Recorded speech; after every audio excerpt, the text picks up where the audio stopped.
ಸಿಕ್ತು. ನಮ್ಮ ಅಪ್ಪನ ಮನೆ ಆಸ್ತಿ ತಿನ್ಕೊಂಡಿದ್ದೆ. ಪರವಾಗಿಲ್ಲ, ನಿಮಗೂ ಸುಮಾರಾಗಿದೆ. ಅಭಿನವ್, ಸುಮ್ಮನೆ ನನ್ಗೆ ಇರಿಟೇಟ್ ಮಾಡಬೇಡ. ಛೇ, ನಮ್ಮಮ್ಮ ಹೇಳೋದೇ ಸರಿ. ಈ ಬೆಂಗಳೂರು ಜನನ, ಅದರಲ್ಲೂ ದುಡ್ಡಿರೋರ್ನ ನಂಬಲೇಬಾರದು. ಓಕೆ, ಯೋಶ್ ನಂಬೇಡ. ಬೇಡ ನೋಡು, ಮೊದಲೇ ನನಗೆ ಕೋಪ ಬಂದಿದೆ, ಆಮೇಲೆ ನಾನು ಹತ್ತು ಬಿಡ್ತೀನಿ. ಗೋ ಆಯ್ತು. ನಾನು ಹೋಗಿ ನಿನ್ನ ಜೊತೆ ಮಾತಾಡ್ತಿದ್ದೀನಲ್ಲ.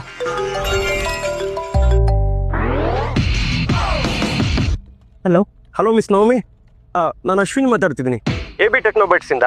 ನಮ್ಮ CEO ಅಭಿನವ್ ಭಾರ್ಗವ್ ಅವ್ರಿಗೆ ನೀವು PA ಆಗಿ ಅಪಾಯಿಂಟ್ ಆಗಿದ್ದೀರಾ. ಡಿಜಿಟಲ್ ರಿಪೋರ್ಟಿಂಗ್ಗೋಸ್ಕರ ನಿಮ್ಮ ಮೇಲ್ ಬಾಕ್ಸ್ನ ಚೆಕ್ ಮಾಡ್ಕೊಳ್ಳಿ. ವಾಟ್?